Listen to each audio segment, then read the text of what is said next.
Classement du Cameroun lors du championnat d'Afrique d'athlétisme. 13e sur 15, avant-avant-dernier. Construction du nouveau siège de la FECAFOOT, l'avancement des travaux. Deux athlètes qui refusent de monter sur le podium, ceci en signe de mécontentement par rapport à l'organisation du championnat d'athlétisme à Japoma. Ils ont donc refusé de monter pour recevoir leur médaille. Délocalisation du championnat ITSEF du côté de Japoma. Voici quelques explications données par le directeur de la compétition de la Fédération camerounaise d'athlétisme.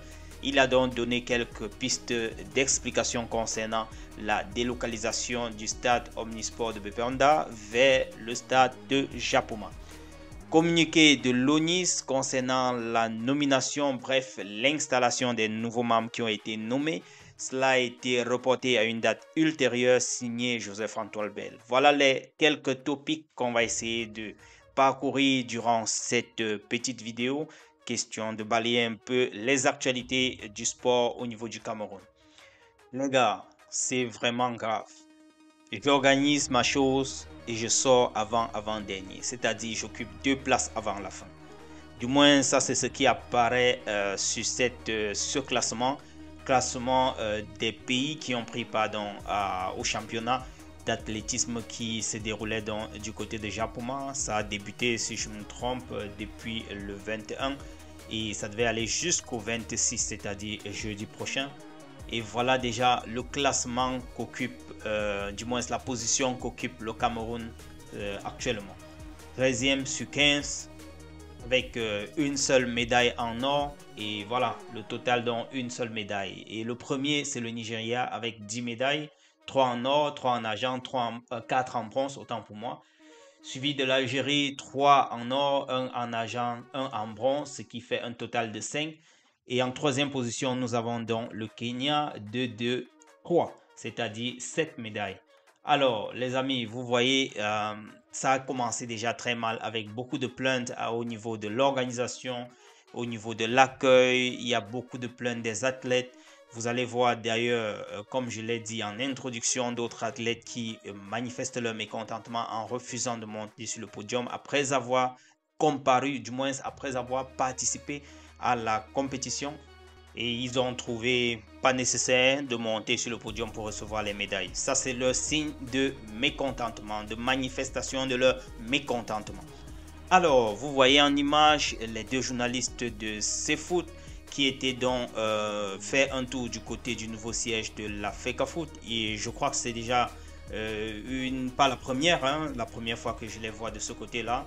Ils veillent vraiment à l'avancée des travaux de ce côté. Ils donnent les feedbacks régulièrement.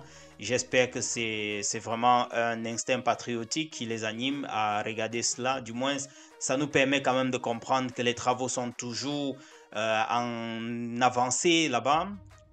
Bref, ça nous fait comprendre que les travaux sont toujours d'actualité de ce côté et c'est déjà quand même important de le savoir que les travaux ne sont pas en arrêt parce que quand ça a débuté, il y a eu quand même pas mal de rumeurs faisant état de ce que c'était juste voilà, du saupoudrage et que ça devait s'arrêter comme ça a été par le passé.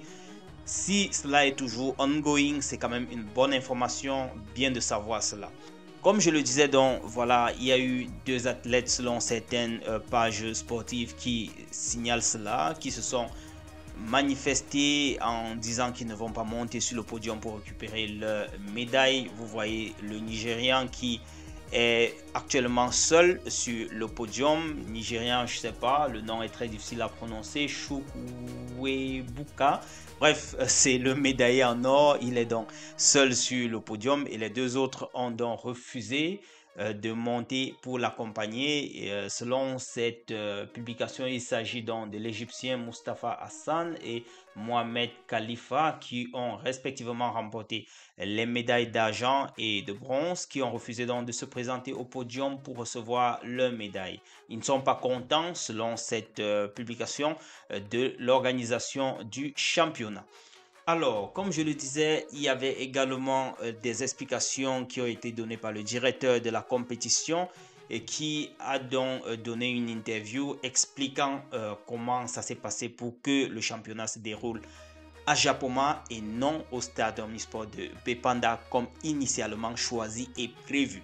Je vous laisse d'abord écouter ça et je vous reviens à la suite pour poser quelques paroles là-dessus. Il faut dire que dès le début, les experts de la Fédération internationale sont venus pour la reconnaissance des infrastructures.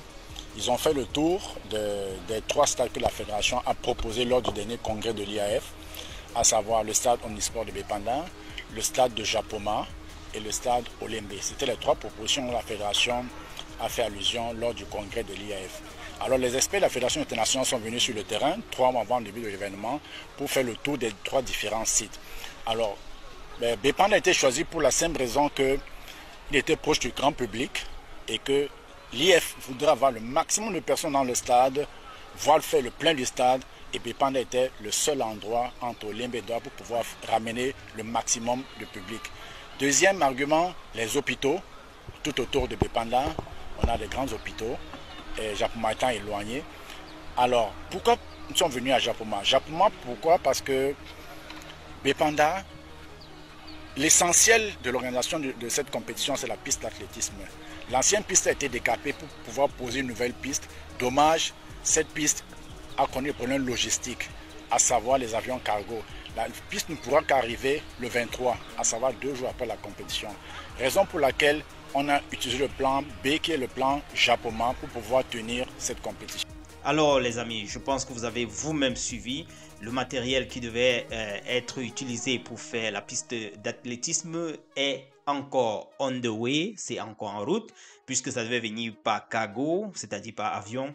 C'est dit que ce n'est pas, soit c'est pas encore arrivé, soit c'est arrivé en retard, comme il le dit déjà dans l'interview, ça devait arriver quelques jours après le début du tournoi, ce qui n'était plus possible d'installer avant que cela puisse être utilisé. Donc voilà la raison qu'il donne dans tous les cas, mais je me dis aussi pour ma part, sûrement quelque chose n'a pas bien marché là, parce que ça ce sont les choses qui se passent donc à la dernière minute et c'est pas, je me dis aujourd'hui qu'on sait qu'on devait organiser cela, donc quelque part on a dû peut-être faire quelque chose, pas de la belle des manières, autant pour moi.